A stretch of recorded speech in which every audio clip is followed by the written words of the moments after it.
할렐루야. 2023년 4월 9일로서 오늘 주일 부활주일 예배에 주신 말씀들을 보도록 하겠습니다. 먼저는 누가복음 24장 34절. 말하기를 주께서 과연 살아나시고 시몬에게 보이셨다 하는지라 하신 말씀으로 누가복음에는 과연 주께서 살아나시고 시몬에게 보이셨다 하신 말씀을 기록하고 있습니다. 또 다른 성경에 마태복음 28장에 보면 6절에 그가 여기 계시지 않고 그가 말씀하신 대로 살아나셨느니라. 와서 그가 누우셨던 곳을 보라. 또 빨리 가서 그의 제자들에게 이르되 그가 죽은 자 가운데서 살아나셨고 너희보다 먼저 갈릴리로 가시나니 거기서 너희가 배우리라 하라. 보라, 내가 너에게 일렀느니라 하거늘. 그 여자들이 그 무서움과 큰 기쁨으로 빨리 무덤을 떠나 제자들에게 알리려고 다름질 할세. 할렐루야. 다음은 또 다른 성경에 뭐라고 기록하겠는지를 보도록 하겠습니다. 마가복음 16장에 6절 보겠습니다. 청년이 이르되 놀라지 말라. 너희가 십자가에 못 박힌 나사렛 예수를 찾는구나. 그가 살아나셨고 여기 계시지 아니하니라. 보라, 그를 두었던 곳이니라. 아멘. 다음 말씀은 요한복음 20장 말씀 보도록 하겠습니다. 요한복음 20장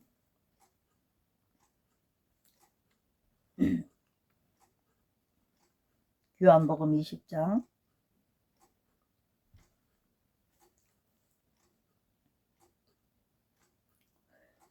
5절부터 볼게요.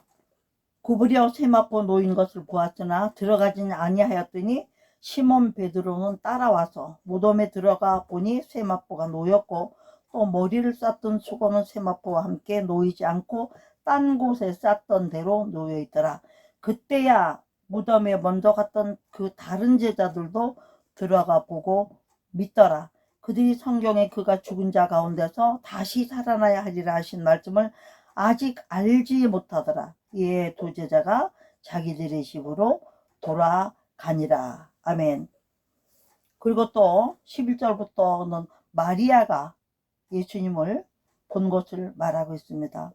14절을 보면요, 이 말을 하고 뒤로 돌이켜 예수께서 서 계신 것을 보았으나 예수신지를 알지 못하더라. 예수께서 이르시되 여자여 어찌하여 울며 누구를 찾느냐 하시니라. 마리아는 그가 동산직인 줄 알고 주여 당신을 옮겼거든 어디 두었는지 내게 이르소서. 그러면 내가 가져가리라. 이런 말을 합니다.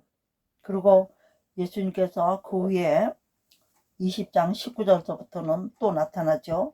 이날 곧 안식 후 첫날 저녁 때에 제자들이 유대인들을 두려워하여 모이는 곳에 모든 문을 닫았더니 예수께서 오사 가운데서도 이르시되 너희에게 평강이 있을지어다. 이 말씀하시고 손에 옷구리를 보이시니 제자들이 주를 보고 기뻐하더라. 예수께서 또 이르시되 너에게 평강이 있을지어다. 아버지께서 나를 보내신 것 같이 나도 너희를 보내노라. 이 부분이 중요합니다, 여러분. 나도 너희를 보내노라.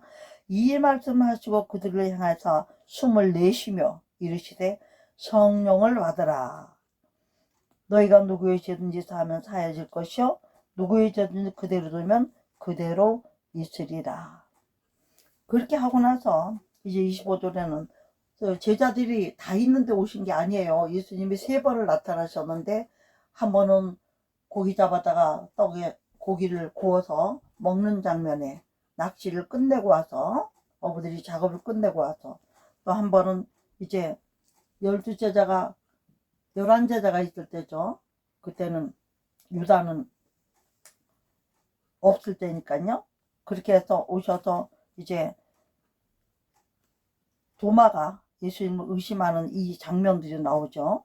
다른 제자들이 그에게 우리 주를 보았노라 하니 도마가 이르되 내가 그의 손에 못자국을 보며 내 손가락을 그 못자국에 넣으며 내 손을 그 옆구리에 넣어보지 않고는 믿지 아니하겠노라 하니까 요대를 지나서 제자들이 다시 집안에 있을 때 또 도마도 함께 있고 문들이 닫혔는데 예수께서 오셔 가운데 서서 이르시되 너희에게 평강이 있을지어다. 예수님이 돌아가시고 나서 8일째 된 날 또 오셨다고 그랬어요. 그렇게 이렇게 평강이 있었어요. 그러니까 도마에게 이르시되 내 손가락을 이리 내밀어서 내 손을 보고 내 손을 내밀어 내 옆구리에 넣어 보라. 그리하면 믿음 없는 자가 되지 말고 믿는 자가 되라. 도마가 대답하여 이르되 나의 주님이시여 나의 하나님이시라.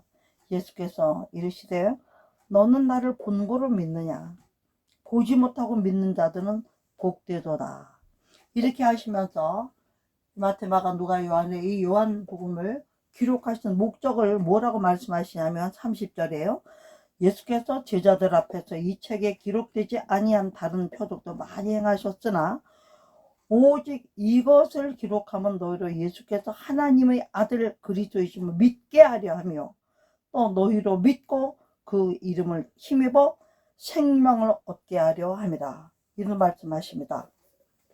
그러므로 오늘 예수님이 이 땅에 오셨다가 십자가에 못 박혀 돌아가시고 다시 부활하시고 살아나신 사건들을 마태, 마가, 누가, 요한을 통해서 나타나시고 물론 다른 성경에도 나타낸 것이 있지만 오늘 성경이 기록한 이 모든 말씀들은 그때그때 제자들이 보는 관점에 따라서 같은 사건을 기록했지만 상당히 어떻게 보면 다른 의미들을 가지고 있으나 모두 다 똑같은 의미를 가지고 있고 부활의 사건을 기록하신 목적을 기록하고 있는데 오늘 저는 그 목적에 맞는 말씀을 가지고 오늘 말씀을 증거하고자 합니다. 조금 전에 말씀드렸던 것처럼 요한복음 21장에는 그 후에 디베레 호수에서 제자들이 자기를 나타내셨으니 나타내신 일은 이러하니라 하면서 설명이 나와요. 21장 2절에 시몬 베드로와 디두모라 하는 도마와 갈릴리 가나 사람 나다나엘과 세베대의 아들들과 또 다른 제자 둘이 함께 있더니 7명이에요. 7명. 시몬 베드로가 나는 물고기 잡으러 가노라 하니 그들이 우리도 함께 가겠다고 하고 나가서 배에 올랐으나 그날 밤에 아무것도 잡지 못하였더니 예수님을 버린 사람들에게는 축복이 있을 수가 없습니다. 예수님을 믿기 전에는 모르니까. 그래 예수님을 한번 믿다가 떨어져 나간 사람들 오늘 이 말씀 듣고 진정한 회개가 일어나길 주 이름으로 축원합니다. 이렇게 예수님을 확실하게 만났던 사람들도 제자로서 모든 것을 봤잖아요. 이러면 또도 예수님을 떠났던 사람 이런 사람들 물고기 잡으러 세상으로 다시 돌아갔던 사람들 이런 사람들이 뭐예요? 그날 밤에 아무것도 떠나자마자 주님이 축복하셨던 모든 것들도 어떤 나라든지 어떤 민족이든지 어떤 족속이든지 예수님을 잘 섬기던 나라 민족들이 하나님을 떠나기 시작하고 떠나면 하나님 이렇게 증거를 주시는데 뭘 주시나요? 이 당시 어부들은 직업이 어부니까 물고기 잡아서 먹고 사는 생활이 이루어져야 돼요. 그 생활부터 어려움과 공고함을 오는 것을 우리가 다시 한번 깊이 생각해 봐야 될 줄 믿습니다. 수입이 몇백만 원씩 몇천만 원씩 되는 사람도 잘 나간다고 바빠서 주님을 떠났지만 결국은 어떻게 돼요? 빈손이 돼서 주님을 다시 찾아오는 것을 우리가 너무나 많이 듣지 않습니까? 예수님은요 그때에 아무것도 잡지 못하고 있을 때 예수님은 다시 날이 새어갈 때에 예수께서 바닷가에 섰었으나 제자들이 예수인지를 알지 못해 예수님을 떠난 사람들은 예수님이 다시 오셔도 모르는 거예요. 용안이 덮여버렸기 때문에 모르는 거예요. 영적인 눈이 열렸을 때는 예수님을 알고 깨닫죠. 성령의 음성도 듣고 눈뿐입니까? 예수님이 향기가 코로 들어오고 눈으로 예수님을 보고 누가 어떻게 하든지 예수님이 하신 일을 하는 사람들을 보면 거기서 예수님을 만나잖아요. 또 누가 무슨 말하든지 예수님이 사는 것처럼 살면서 성령 충만해서 말하면 예수님의 음성이 들리잖아요. 근데 이때에 예수님은 바닷가에 섰는데도 예수님을 알지 못한다고 그랬어요. 예수님하고 3년 반을 같이 다녔으면서 예수인지를 모른다고 그랬어요. 이때는 어떤 예수입니까? 예수님이 죽으신 것만 기억하는 거죠. 살아나시고 부활하셔도 다시 약속하신 대로 오셨는데 모르는 거예요. 그래서 예수님께서 뭐라 그래? 얘들아 너에게 고기가 있느냐? 대답하되 없나이다. 고기가 없어요. 생활 근거가 다 없어요. 그러니까 예수님이 그물을 배 오른편에 던지라. 그리하면 잡으리라 하시니 이에 던졌더니 물고기가 많아 그물을 들 수 없었다 그랬어요. 생활이 어려운 분들이 있습니까? 주님을 안에 있는데도 어려울 수도 있어요. 왜? 그전 사람이 연단하시고 훈련하셔서 더 큰 것을 주셔서 하나님 나라 영광을 해서 쓰임받을 그릇으로 제목으로 만들어가기 위해서는 훈련 과정이 있습니다. 있는 사람은 더 주어서 더 후이되게 하시는 수도 있습니다. 근데 예수님이 살아가시는 그 제자 베드로에게 이르되 주님이시라 하니까 베드로가 주님이시다. 여기 보면요. 고기를 있느냐 대답하니까 오른편에 던지라 잡으려 했더니 던졌더니 물고기 많아 그물을 들 수 없었다 그랬어요. 그래서 예수께서 사랑하시는 그 제자 베드로에게 이르 주님이시라 하니 시몬 베드로가 벗고 있다가 주님이란 말을 듣고 겉옷을 두른 채 바다로 뛰어내려 버리죠. 다른 제자들은 육지의 거리가 불과 한 50칸쯤 되므로 작은 배를 타고 물고기를 든 그물을 끌고 와서 육지에 올라보니 숯불이 있었어요. 그 위에 생선이 놓였고 떡도 있더라 그랬어요. 그물을 끌고 왔는데 육지에 올라보니 숯불도 있고 생선도 있고 떡도 있었어요. 여러분 여기서 이걸 어떻게 이해합니까? 그러니까 주님께서 떡도 있고 숯불도 있고 생선이 놓였다 했는데도 예수님이 지금 잡은 생선을 좀 가져오라고 그래요. 그러니까 시몬 베드로가 올라 그물을 육지에 끌어올리니 가득히 찬 물고기 153마리. 1호 3의 축복이라고 그랬죠. 이것이 그물이 찢어지지 아니하더라. 예수께서 와서 조반을 먹으라 하시니 제자들이 주님이신 줄 아는 거로, 그때는 아는 거로요. 당신이 누구냐 감히 묻는 자가 없더라. 예수님께서 가셔서 떡을 가져왔어요. 예수님은 그들에게 주시고 생선도 그와 같이 하시니라. 예수님이 미리미리 준비하셨던 것을 먹이시는 거예요. 고기는 나중에 잡아온 거니까. 이것은 예수께서 죽은 자 가운데 살아나시니 세 번째로 제자들에게 나타나신 것이라 그랬습니다. 저는 오늘 초점을 어디다 맞추려고 하느냐면요. 우리가 예수님이 살아나시고 우리에게 죽으시고 다시 사신 증거로 성찬을 주셨잖아요. 고린도전서 15장 23절부터 33절까지. 그러면 성찬을 주신 목적이 뭐라고 했어요? 주의 죽으심과 다시 오심을 전하는 것이라고 했습니다. 요한복음에는 이제 베드로, 우리가 흔히 말하는 아주 숫제자, 머리 숫자, 가장 위에 알아주는 제자란 얘기죠. 하나님이, 예수님이. 그런 제자인 베드로에게 내가 나를 사랑하느냐, 내가 나를 사랑하느냐, 내가 나를 사랑하느냐 세 번을 묻는 장면이 나와요. 그러면서 여기서 하시는 말씀은 내 양을 쳐라, 응? 내 양을 먹이라, 또 내 양을 쳐라. 뭐를 맡깁니까? 양들을 맡기는 말씀하셔요. 예수님은 떠나시면서 이제 보혜사 성령으로 물론 우리 곁에 계시기로 약속하셨지만 그래도 육신으로 보이는 예수님은 안 계실 때이기 때문에, 그러면서 18절에 내가 진실로 너 베드로에게 이르노니 내가 젊어서는 스스로 띠뛰고 원하는 것을 네 맘대로 다 하였지만 늙어서는 네 팔을 벌리리니 남이 내게 띠띠우고 원하지 아니하는 곳으로 데려가리라. 이것은 이 말씀하시면 베드로가 어떠한 죽음으로 하나님께 영광을 돌릴 것을 가리키심이라. 이 말씀하시고 베드로에게 이르시되 나를 따르라 하시니 그랬어요.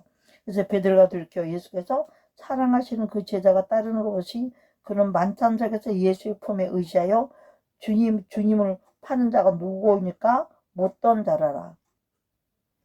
그러니까 이에 베드로가 그를 보고 예수께서 여짜되 주님 이 사람은 어떻게 되겠습니까? 그러니까 주님 뭐라 그래요? 네가 이 사람이 어떻게 되는 건 너는 무슨 상관이냐? 너는 네 일이나 해라. 이렇게 말합니다. 제가 오늘 여기에 초점을 맞추고 있습니다. 예수님 물론 살아나셨어요. 예수님은 살아나셨기 때문에 우리는 살아나신 예수님을 믿는 거지 돌아가시고 끝난 예수님을 믿지 않습니다. 왜 그렇습니까? 예수님은 죽으시고 다시 사심으로써 우리에게 부활이 있음을, 다시 살 것이 있음을 말씀하셨기 때문에 우리가 다시 사는 자로 살아야 되는 것이 예수님이 죽으신 목적이란 얘기죠. 죽으신 목적은 우리에게 구원의 길을 열어주시고, 우리 예수님이 주신 말씀을 따라서, 길이요 진리요 생명이신 이 말씀을 따라서 우리가 영생하는 길로, 영원한 삶이 있는 길로 인도하시기 위해서 이렇게 말씀하신 것들을 우리가 알고 또 믿어야 된다는 얘기죠. 누가복음에도 보면은 24장 36절 보면 이 말을 할 때 예수께서 친히 뭘 말할 때요? 주께서 과연 살아나시고 시몬에게 보이셨다, 이 말을 할 때요. 두 사람도 길에서 된 일과 또 예수께서 떡을 떼심으로 자기들에게 알려진 것을 말하더라 이랬어요. 그러면서 이 말할 때 친히 그들에게 나타나서 뭐라 그랬어요? 너에게 평강이 있을지. 예수님이 십자가에 못 박혀 죽으시고 다시 살아나셔서 두려워하는 모든 사람들 앞에 주신 것이 무엇입니까? 평강입니다. 왜? 하나님 나라 이외에는 의와 희락과 평강이 없기 때문에 이 땅에는 의와 희락과 평안이 없다는 얘기입니다. 그러면서 예수님께서 44절을 보면 이런 말씀을 또 하셔요. 또 이르시되 내가 너희와 함께 있을 때에 너희에게 말한 바 곧 모세의 율법과 선지자의 모든 글에 시편에, 모세의 율법과 선지자의 글과 시편에 나를 가리켜 기록된 모든 것이 이루어져야 하리라 한 말이 이것이라 하시고, 마음을 열어서 이제서야 성경을 깨닫게 하셔요. 그러고 나서 47절에 보면, 46절에 보면 그리스도가 고난을 받고 3일 만에 죽은 자 가운데서 살아나실 것과 또 그의 이름으로 죄사함을 받게 하는 회개가 예루살렘에서 시작하여 모든 족속에 전파될 것을 기록하였으니, 그리고 중요한 말이죠. 너희는 이 모든 일의 증인이라. 할렐루야. 그러니까 예수님의 제자를 과연 제자가 된다는 것은 예수님의 증인이 되어야 될 것에 대해서 말씀하시는 거예요. 지금 요한복음 보았습니다. 누가복음 보았습니다. 그러면 마가복음도 봐야 되겠죠. 마가복음에서 또 뭐라고 말씀하셨죠? 그 장 16장 보시면요. 15절에 14절에 이런 말이, 그 후에 11제자가 음식을 먹을 때에 예수께서 그들에게 나타나서 그들의 믿음 없는 것과 마음이 완악한 것을 꾸짖으신 이는 자기가 살아난 것을 본 자들의 말을 믿지 않는, 본 사람들 말도 믿지 않는 이 완악함 때문에 꾸짖으십니다. 그래서 도마같이 의심하다가 직접 나타나셔서 보여주시고 만지게 하시잖아요. 왜? 믿음을 주시기 위해서. 의심만 하고 안 믿는 것보다는 확인하고 믿는 것도 안 믿는 것보다 나은 것이라는 얘기를 하는 거죠. 그러면서 여기도 마찬가지요. 제자들에게 준 사명, 또 이르신 너희는 온 천하이다며 만민에게 복음을 전파하라. 결국은 뭡니까? 예수님이 죽으시고 다시 사신 것을, 주의 죽으심을 통해서 다시 오실 것을 전하는 것을 말씀하시는, 믿고 세례를 받는 구원을 얻을 것, 믿지 않는 사람은 정죄를 받으라. 믿는 자들에게 이런 표적이 따르는 그들이 내 이름으로 귀신을 쫓아내며 새 방언을 말하며 뱀을 집어올리며 무슨 독을 마실지라도 해를 받지 아니하며 병든 사람의 서로 원증 나으리라. 그러니까 예수님께서 이 말씀하시고 이제 승천하시죠. 이 말씀을 하신 것뿐만 아니라 예수님이 이제 이 땅을 떠나시고 나서 우리가 해야 될 일들을 지금 이렇게 말씀하고 계셔요. 또 마태복음 28장을 한번 볼까요? 마태복음 28장에는 예수님이 6절에 그가 여기 계시지 않고 그가 말씀하신 살아나셨느니라. 와서 그가 누우셨던 것을 보라. 또 빨리 가서 그의 제자들에게 이르되 그가 죽은 자 가운데서 살아나셨고 아멘. 너희보다 먼저 갈릴리로 가시나니 거기서 너희가 배우리라 하라. 보라 너희에게 일렀느니라 하거늘. 제자들에게 알리려고 갔어요. 마리아와 여자들이 무서워하면서도. 그런 가운데 이제 이 모든 사실이 다 알려지고 군인들이 무덤을 지켰는데도 불구하고 예수님이 승천하시는 사건이 기록되고 나서 16절 보면요. 11제자가 갈릴리에 가서 예수께서 지시하신 산에 이르러 그랬어요. 내가 가기 전보다 너희가 빨리 먼저, 내가 갈릴리에서 너희 만날 것이니까, 돌아가시기 전에 그랬잖아요. 갈릴리에서 볼 거니까 갈릴리에 가서 있어라 그랬는데 안 가고 있을 때 이제 예수님의 다시 살아나신 걸 본 사람들이 증인을 서고 또 베드로 역시 가서 친히 보고 이렇게 한 상태에서 17절에 예수를 배우고 경배하는 아직도 의심하는 사람들이 있더라. 응? 아직도 의심하는 사람, 아직도 더디 믿는 사람, 아직도 믿지 않는 사람들 때문에 우리는 오늘 복음을 전하는 것입니다.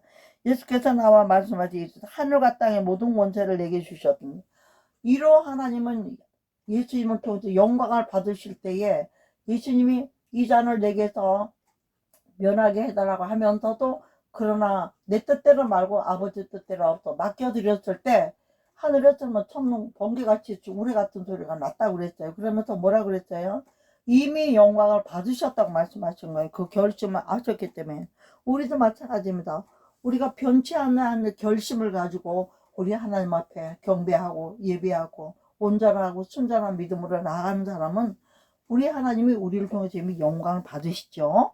그러니까 예수를 뵙고 경배할 아직도 의심한 사람이 있다고 그랬어요.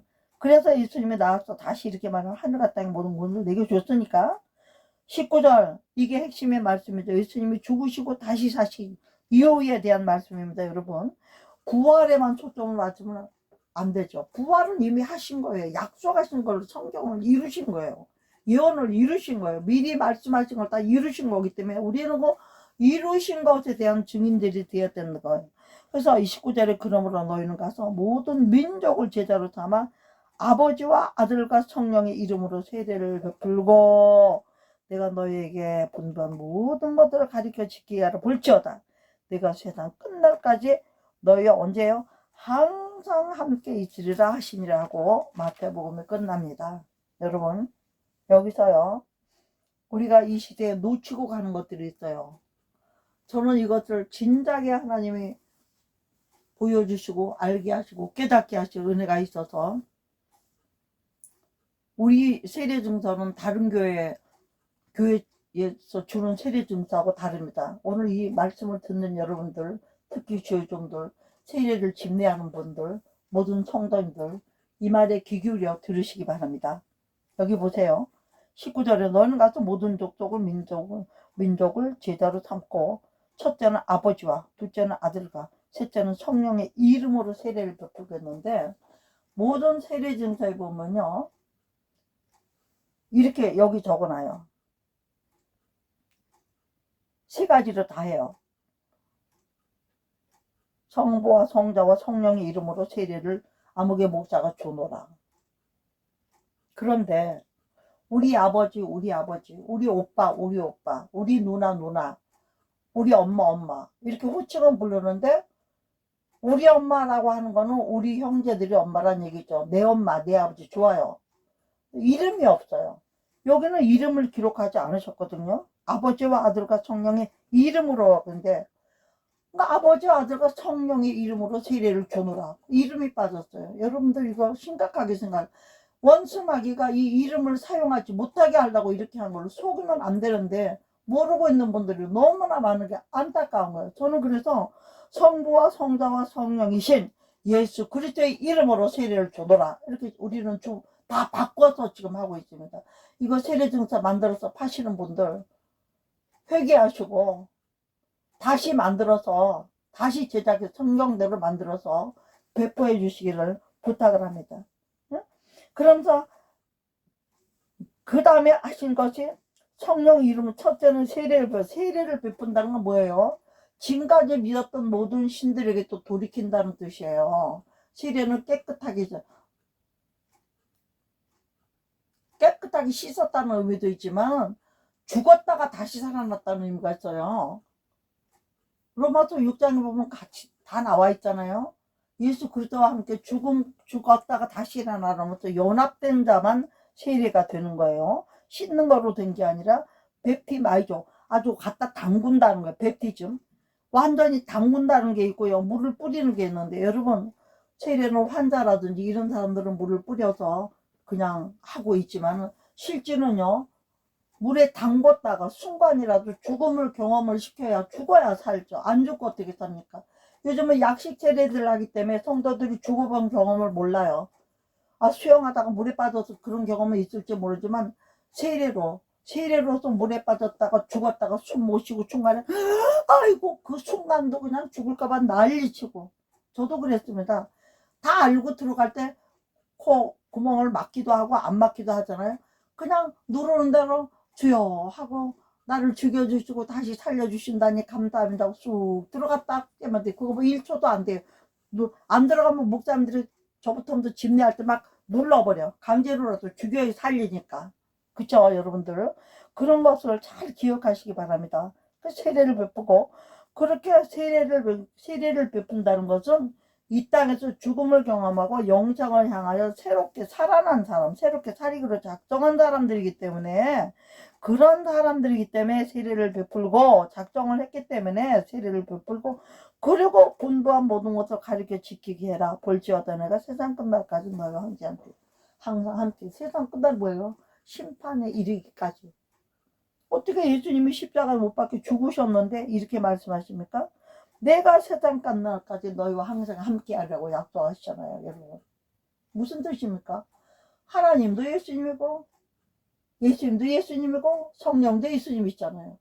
그분의 이름은 구약에서는 예호와 이렇게 불렀지만, 신약에 와서는 예수 그리스도. 예수는 자기 위해서 자기 백성을 구원할 자는 사명의 이름이에요. 하나님의 아들의 이름으로 오신 게 예수예요. 그러나 예수님이 사명을 감당하시고 십자가를 지시고 부활하시고 승천하시고 하늘에 올라가셔서 다시 보내고 다시 보내기로 약속하신 분이 누구예요? 성령이죠. 성령은 누굽니까? 그러면 내 이름으로 보내실 성령, 예수 이름으로 보내실 성령, 결국은 예수란 말이에요. 그래서 삼위일체 하나님은 이렇게 해서 성립이 되는 것입니다. 위는 달라요. 아버지와 아들과 성령으로.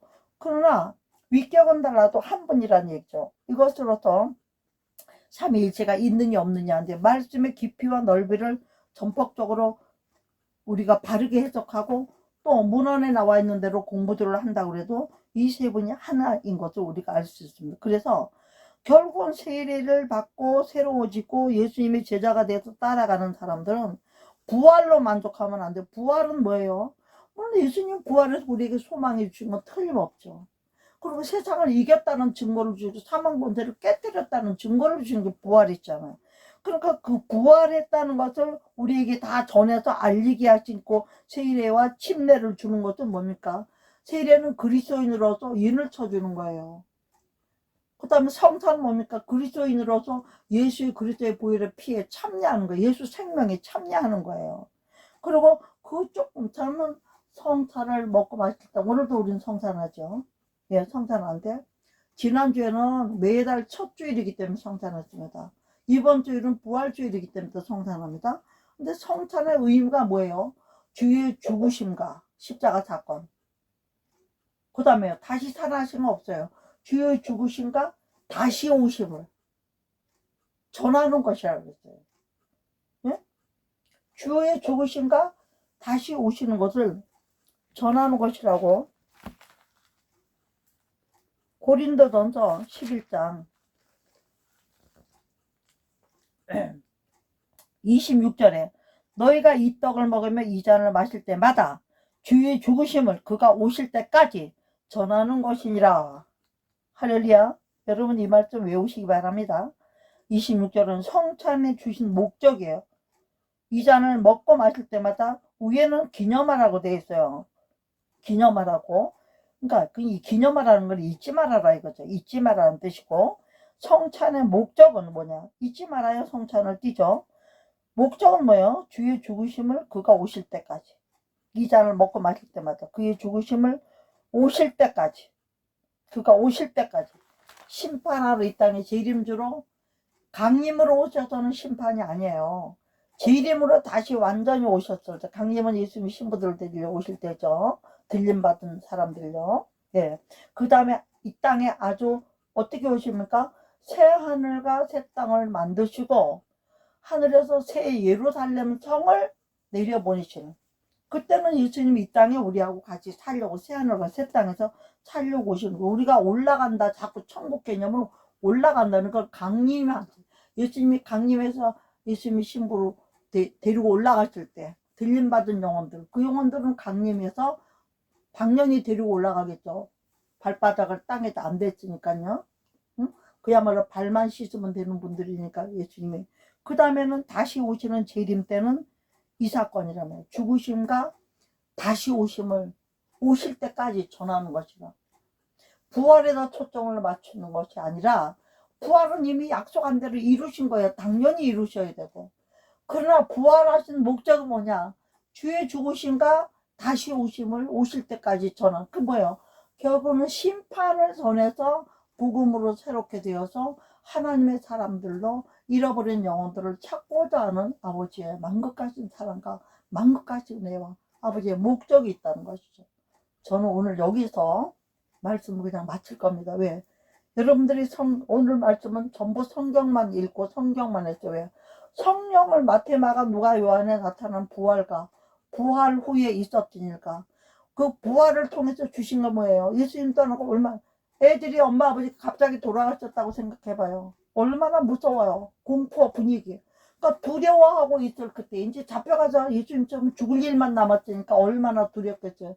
죽음이 두렵지 않은 사람은 없습니다. 부활을 믿는 사람은 죽음이 두렵지 않으니까 담대하게 순교를 각오하고 일을 합니다. 그러다 순교 아무나 하나요? 순교의 그릇이 또 따로 있죠.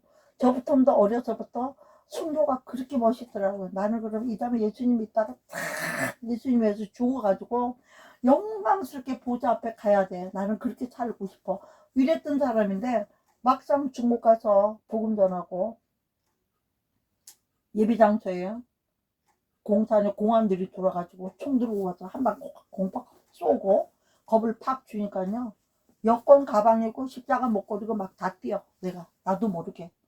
그래서 나도 모르게 던졌어요. 그 누가 훔쳐가면 한국에 오지도 못할 텐데. 순간에 순교를 막 나 멋있다고 생각하고 순교 각오하고 갔어요. 잡힐 각오하고 갔어요. 복음 전하러 간 그때만 해도. 그때가 벌써 언제입니까? 한 40년 가까이 되죠. 그러니 어떤 때겠어요? 40년쯤 됐습니다. 이제 보니까 39년 40년. 그때는 뭐 중기 목사님 이런 분은 중국 못 다닐 때예요. 우리같이 이름 없고 빚 없는 종들이 가서 막 잡혀 죽고 막 이럴 때요. 잡혀가고. 그때도 일행 8명이 갔는데 저만 남았어요. 다른 사람들은 가정이 있고 자녀가 있고 하니까 돌려보내라. 죽어도 나 혼자 죽으면 되니까 내가 대표로 잡혀있겠다. 다 보내달라고 사정했더니 내보내주더라고. 벌금이 나와도 내가 물겠다 그랬어요. 그랬더니 나만 잡아놓고 다 보냈어요. 그리고 어떻게 됐겠어요? 거기에서 제가 외국인 안 맞겠습니까? 죽더라도 복음 전하라고 하던 거 복음 전하고 죽어야죠. 그러니까 처음에는 그 성경에 대한 얘기를 하니까 입 다물라고 막 엄포를 놓더라고요. 그 공안이. 그러니까 밤이니까 다 가고 혼자 있었죠. 그 사람이. 우리가 저녁 때 잡혀왔으니까. 아니죠. 낮에 예배드리다 그 예배 헌당식 하러 갔을 때 그때는 그랬는데 다 가고 나 혼자 잡혀있고 밤이 됐는데 이제 어떻게 해요? 가만히 있을 수가 없잖아요. 내일 잡혀가면 이제 어디로 보낼지도 모르는데 그래서 마지막 기회라고 생각하고 간절하게 기도하고 그 영혼에게 복음을 전하고 그러니까 나중에는 그 사람이 중국사에서는 부활을 전하면 안 되고 천국을 전하면 안 된다는 거예요. 그 사람들은 지상낙원을 만들어놨다고 하는 사람들 거짓말로. 그래서 제가 나는 죽음을 각오했으니까 당신 한 사람만이라도 예수 믿기를 바래서 내가 여기 누가 있냐 당신 한 사람만이라도 예수를 믿는다면 나는 죽음이 조금 더 두렵지 않다. 이렇게 하면서 복음을 전하는데 하나님은 성령으로 감동하셔가지고 나중에는 한국에 그 부모님이 있는데 설악산에서 일을 한다는 거예요. 마치 호텔에. 어머나 설악산이면 뭐 제가 그때는 어머니 부모님이 거기 사실 때거든요. 그러니까 얼마나 좋아요. 그 지리적으로 내가 막 도와줄 수 있다고 별말을 다 했더니 결국은 마음을 열고 얘기를 하더라고요. 그래서 복음을 전했지만 결심까지는 못 받았지만 많이 수긍하고 들을 말을 많이 들었어요. 일단은 전하고는 왔어요. 어떻게 됐을까요? 그 사람이 오히려 우리 짐 같은 거 무거운 거 다 자기네 그 뭐 구르마 같은 거 있어요. 그런 것까지 해서 나를 내보내 주는 것 뿐만 아니라 짐까지 다 해서 기차 여기에다가 다 뺏었던 것까지 다 싣고 가게 만들어줬어요. 하나님께 영광 아닙니까? 그래서 그때 저는 체험한 것이 뭐 죽고자 하는 사람은 살리라 해요. 살고자 하면 죽일지 모르지만 죽고자 하는 사람은 살리라. 왜? 죽고자 해서 순교당해서 죽었더라도 우리는 영원히 사는 삶을 얻었잖아요. 그러니까 육체도 안 죽고 사는 것도 사는 거지만 영원히 사는 삶에 초점을 맞추고 살면 두려울 것이 얼마 없죠. 그러나 막상 죽음이 오면 저도 지금도 죽는 거는 괴롭지 않아요. 죽으면 누구든지 갑자기 쓰러져서 죽을 수도 있고 몇 번씩이나 쓰러졌던 사람이고 뭐 암으로 죽었던 사람이고 창자 자를 때 죽었던 사람, 모 자를 때 죽었던 그렇지만 그까짓 건 어쩌겠어요. 영적으로 죽을까봐 두려워하고 살아야 되는 거죠, 우리가. 전 오늘 부활의 목적이라고 하고 싶어요, 제목을. 부활의 목적은 뭡니까? 그의 죽으신가 다시 오실 때까지 전하는 것이다. 응? 부활 오실 때까지 전하는 것이다. 이렇게 제목을 삼고 싶습니다. 그리고 전하기만 하면 어떡해요? 저와 여러분 자신이 먼저 살고 남도 살려야죠.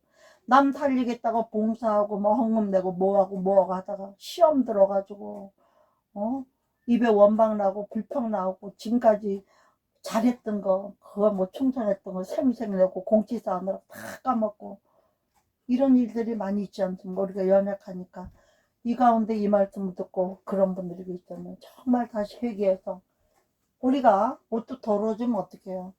버리는 사람도 있어요. 그렇지만 어떻게 해요? 아까운 거는 다시 빨잖아요. 깨끗하게 제물로 삶잖아요. 도로 하얗게 깨끗하게 그 전보다 더 뭐 묻을까봐 더 조심하면서 입고 더 조심하면서 아끼잖아요. 우리 주님도 그럴 것입니다. 우리가 더러워졌던 우리를 예수께로 씻어 말켜서 닦아줬는데 또 더 더럽힐까봐 주님도 노심줘서 우리도 마찬가지. 은혜 받은 사람들은 제일 억울할 때가 언제예요? 마귀에게 속아지고 별거 아닌 일에 남의 험담 같이 했다는 거, 별거 아닌 일에 탐심 가졌다는 거, 별거 아닌 일에 뭐 비판했다는 거. 이러면 또 땅을 치고 회개하잖아요. 전에는 뭐 조금 잘못하면 막 금식하고 막 헌금을 아침마다 봉투에 싸서 드리면서 잘못했다고 울고불고 빌고. 요새는 회개도 그렇게도 안 해요. 아주 회개도 이골이 나가지고 입으로 하는 회개가 많아요. 전심으로 진심으로 눈물을 쏙 빼면서 밥 굶어가면서 싹싹 빌면서 잘못된 이런 게 별로 없어졌어요. 응? 얼마나 우리가 무뎌졌는지. 여러분 2023년 부활을 통해서는 우리 주님 앞으로 제가 볼 때는 길어야 30년 50년으로 봅니다. 예수님 다시 오시래요. 50대까지만도 소망이 있어요. 살아서 주님 만날 소망. 지금 되어지는 거 보면 마지막 영원 추수와 대추수와 마지막 하나님의 흑암 중에 감추인 부활을 풀어놓으셔서 돈 좋아하는 이 세상에 돈 갖고 장난을 너무 치니까 영혼을 사고 팔고. 응? 그러니까 우리 하나님도 마지막 때는 물질을 풀어가지고 영원 추수 교회에다 돈 많이 주고 믿는 사람들 축복 많이 주셔가지고 그거를 보고 지절로라도 물질 때문에도 몰려오게 하시는 것이 성경적이에요. 흑암 중에 감추인 부활을 어떻게 하는지 찾아내서 거룩한 자들을, 거룩한 옷을 입은 자들에게 먹이게 하시겠다고 돼 있어요. 하나님이 하실 때가 옵니다. 앞으로 믿는 사람들은 엄청난 우리가 상상치 못한 그런 물질의 축복을 받을 때로 주시고 그 받은 물질을 갖고 뭐 하라고요? 순교를 각오하고 마지막 영혼 추수에 힘쓰고 우리 자신도 다시 세우고 이런 일을 할 수 있는 저와 여러분 되기를 바라면서 저는 오늘 여기서 말씀을 마칠 것 같습니다. 뭐예요? 부활은 결국 뭐다? 죽으신가 다시 오심을 전하는 것. 이것이 부활하신 목적이에요. 우리에게 소망을 주시고. 할렐루야. 이 말씀을 잊어버리지 마시고 특별히 강조하고 싶은 것은 성부와 성자와 성령의 이름으로 세례를 주노라 하지 말고 예수 그리스도의 이름으로 성부와 성자와 성령이신 예수 그리스도의 이름으로 세례를 주노라. 이 방송 듣는 분들 부디 이것을 고쳐야죠. 더 이상 하나님 앞에 범죄하는 그런 세례를 또 세례증을 주지 않기를 부탁하면서 말씀을 마치고 우리가 주여 삼창하시고 기도하신 후에 성찬 예배로 주님 앞에 나가도록 하겠습니다. 할렐루야.